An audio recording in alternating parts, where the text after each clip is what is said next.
Hey out there. Hey, it's back again for another front seat first take. This one's a little late because I was in North Carolina last week, Thanksgiving, with my father's side of the family. Sad thing was I was the youngest person there. Anywho, I couldn't, because of that, I couldn't see this movie at an appropriate time until now, so this review is going to be a little late, almost 2 weeks, but can't do anything about that. I went to see Coco. Right off the bat, it's as good as advertised. One thing that I want to just get off my chest right now, because I didn't know there was this controversy, not controversy, because I'm just going to be blunt. I don't understand why people get picky about shit, especially when it comes to a Disney short. I know a lot of people were angry that it exists. Why? So I guess the big thing is Olaf's adventure. Now granted, I remember watching Frozen. I liked it. Olaf is, the equivalent of Jar Jar Binks. I'm not a big fan of him. Did we need a short of him going around getting Christmas traditions? I don't know. It's not the worst thing you could have put in front of this. I can think of about 20 other things Disney's produced that they could have put in front of this. But it wasn't awful. I don't really get the big to-do about the stupid short. It is what it is. The animation on it looks nice. I can't give them a bad rap on that because it's not rushed. You still use the original voice actors for the thing. It's alright. Now, aside from the songs in that short weren't all that good, but, they weren't awful. But a couple of things with that was, there's a couple of issues. One good thing was that I heard John Delancey in it. That made me happy. Because anytime John Delancey's in anything, I'm happy. I've always had this dream that I was going to meet him. I've met him more than once, but I want to get him to sign an autograph for a movie that he did that I severely doubt that he would even remember doing. There's a movie that he did in the late 70s called Death Flight. It was a made-for-TV movie. He's in there with Peter Graves, amongst other TV movie actors. It's one of his earliest roles. And I found a movie poster for it, but I'm not paying $50 for it. The movie poster it's just a picture of a plane flying in the sky, and it just says Death Flight, and everything else is in Thai, or whatever the language of Thailand is, and I'm not paying $50 for that. But I would love to do that, just like, Mr. Delancey, huge fan, please sign this, and he'd be like, oh my god, where did you dig this up? Or however he likes to sound. Because I know everybody gives him his Q, and now his Discord and things like that, but that's one thing that I would do. But it was a pleasure to hear his voice in that short. I honestly did not have much of a problem with the whole short, other than Olaf has a very defeatist attitude. He's very positive most of the time, but then as soon as he realizes that he's lost, he just hits rock bottom, and he just doesn't want anything to do with the world ever again. And it's like, damn, alright, I've seen some depressed, but dude, you're depressed. And they did answer a question that I've always had, since, Olaf has that issue about fire and what would happen if he actually melts. They answer that. By and large, the short's not bad. it's cute, it's serviceable, and people seem to forget, this is a movie for children. Now, people who are childlike, like myself, will go to these things, but I'm not gonna bitch that they put a short in there that's, haha, cutesy Christmas holiday stuff. I mean, they even make some references to Hanukkah and Lefse. A Lefse fucking reference. The only reason I even know about that shit is from my tenure in North Dakota. That's kind of sad, but it is the truth. So, Coco, get on to Coco. First off, I went to the very last showing of the day, the 9:40 showing here. So it's practically midnight that I'm doing this. Nobody in the theater because everyone's seen this damn thing already. But I will say this, there was a fucknut on a cell phone in the first part of this damn film. Granted, he was doing it during the Olaf thing, but he was on his fucking phone doing the goddamn FaceTime. Don't fucking FaceTime in a goddamn theater. Granted, I get cheap. It's $10 here, which from what I understand is fucking dirt cheap anymore for a goddamn movie. Because this is like my third movie I've gone to this year. Because I don't like theaters anymore. This is part of the reason why. Don't be on your goddamn phone. I have my iPod out taking notes. You see, you can't see because that's going to fuck up. But I'm not fucking carrying on a conversation. So don't do that shit. Okay. Let's get on to the main attraction here. Coco. First and foremost, I find it hilarious that a movie company like Pixar still has to put out an anti-piracy piece before the damn movie runs. I understand why they do it, because people could boycott, not boycott, goddamn word choice, Miller. They could pirate the damn thing and bootleg it, but I don't think they have to worry too much, because there's always going to be dumb parents buying the shit. But as for the movie itself, I don't really want to give too much away. My first thing about this movie is it's pretty cliche. It's a very simple cliche plot, but the thing is, they do the cliche plot well. So if you're not well versed in, story structure, it feels more original than it is. And so it's quality in that aspect. Although, if you are well versed in story structure, the 3-act structure, and how movie plots can go, this really doesn't have much in the way of damn, they killed that light and there went everything. So let's see if I can fix this prop. It doesn't really service. Ooh, I'm all scary now. Because I'm the last, the movie theater shut down. They cut off the parking lights already. The only reason why I have lights behind me is because there's a car dealership and they don't want people to fucking steal cars, I guess. So now I've got this thing serving as a, ooh, I'm really scary now. Ooh, God, this is bad. I'm already delirious because it's also the end of grades, or the end of the semester, and I'm grading final projects, and that's hit or miss with me and what I do with my job, but that's neither here nor there. You don't need to hear my life. But in terms of the structure, it's very cliche, but it's done very well. There are a couple twists that, if you're, like I said,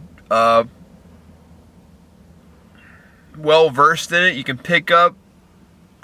One did kind of catch me off guard, but still pretty good. A couple of things about this movie that were intriguing, and I really like the ideas. Because throughout the movie, it's a solid ideas throughout. I mean, I don't think I've ever seen anything where, like, I think this is a nice stride for Pixar because they did a Disnar and Pixney. That sounds like good names, but they're the same company anyway. They've been getting more inclusive with things, like with Zootopia and whatnot, and Pixar this time, the subject matter of Day of the Dead in Hispanic culture, they utilize the shit. They use their imagination on this. The animation in this thing is fucking beautiful. I'll give it that. Just the layer work that is involved in the backgrounds are insane.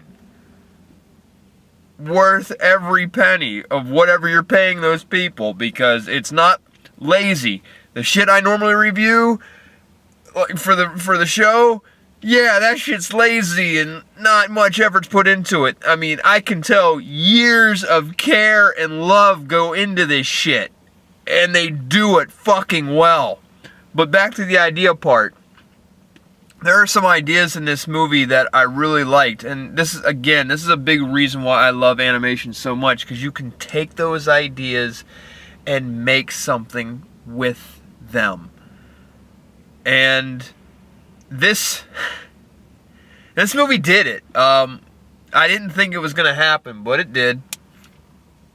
And one of the things that I thought of Beetlejuice immediately. So the whole idea of the movie is remembering family as part of the overall motif. And there's this concept of second death in the film, and the first thing that popped in my head was Beetlejuice, where that family that died in the bridge, the family that owned the house, are going through the netherworld, and they run into this one room that's like all these tortured souls, and they say it's death for the dead.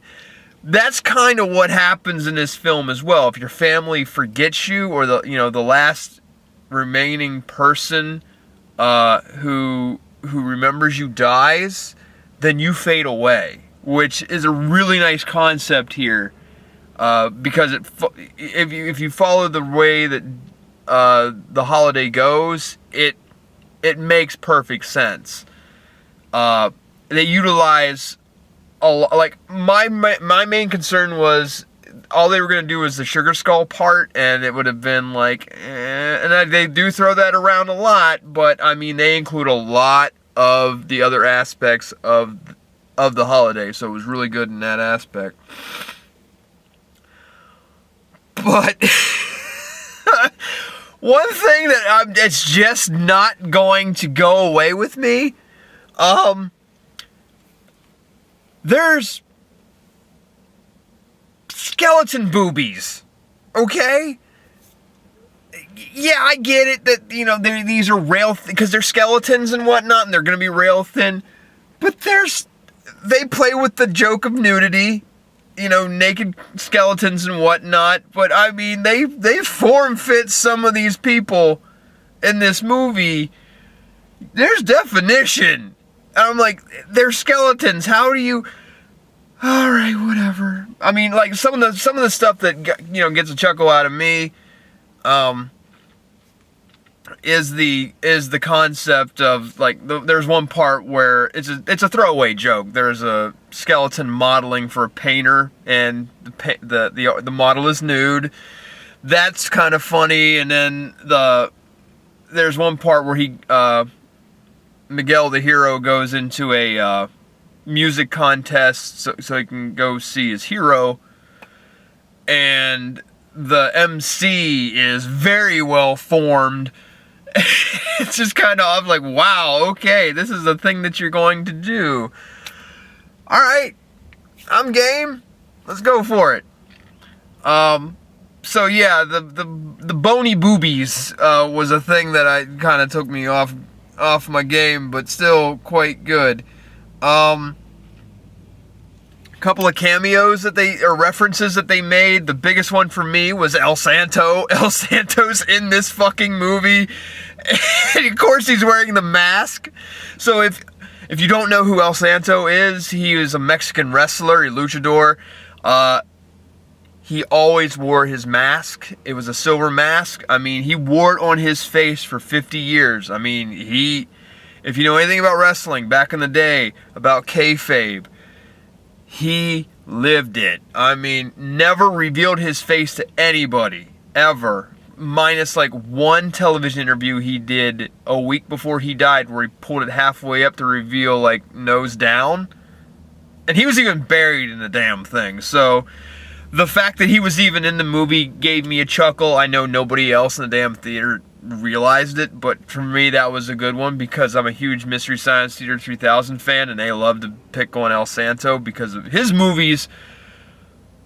If you've ever seen a Hulk Hogan movie and how gloriously bad those are, you watch an El Santo film and it's way better and more cheesy.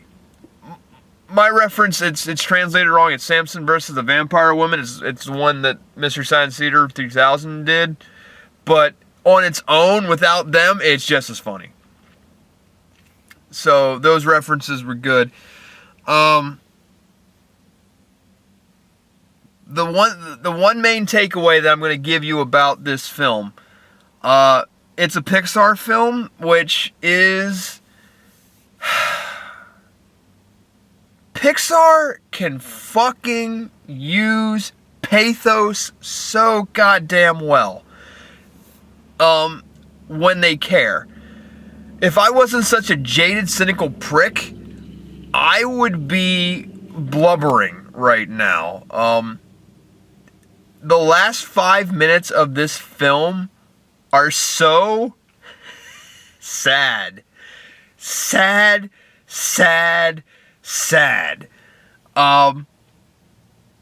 And it and so you watch that, and I'm here. There's only like 8 people in the audience with me.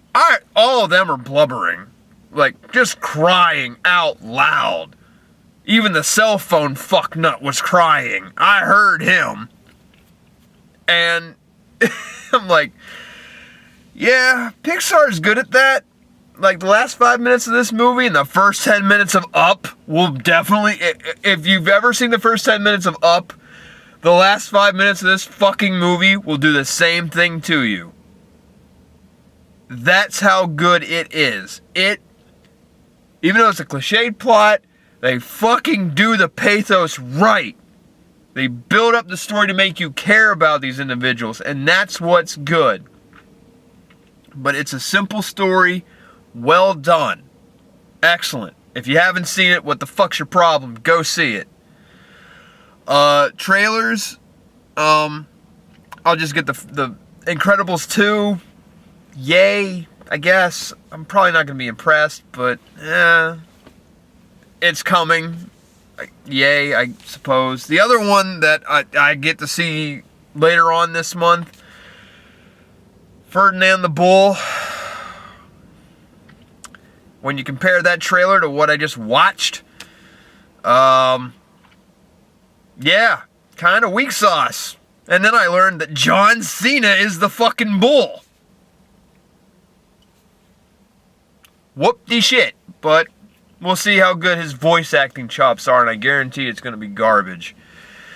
I already get the feeling that this movie, Ferdinand, is going to suffer from what I call celebrity voice syndrome. The only thing that can even help it is a celebrity voice, and it's not going to be good. Because in the trailer I got 2 fart jokes, and if that's your hook, I already know you're in trouble. So my bar is pretty low, and that one comes out December 15th. So 2 weeks time, I gotta do that. So I'm already foreseeing garbage on that. The other thing is Peyton Manning is in it. Why is Peyton Manning in this?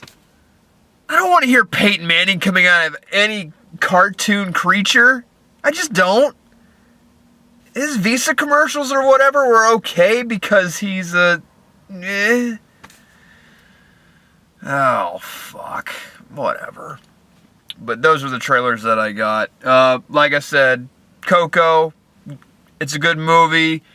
I don't see an issue with Olaf's Christmas Adventure or whatever the fuck it's called. It's a because people seem to forget it's a kids movie for kids, and then the big kids like me go and watch this shit. But then the big kids like me also bitch because they forget what it's like to be a fucking kid too. So all you people really bitching about Olaf, fuck you. I know he's the Norwegian Jar Jar Binks of Disney, but actually Jar Jar Binks is part of Disney as well. So the Norwegian version of Jar Jar Binks. I'll stick with the original joke. Okay, fine, whatever. Don't bitch about it. No one cares. It's for fucking kids. It just so happens some of us are big kids. Go see the goddamn movie. Highly recommended. Give it an A. Bye!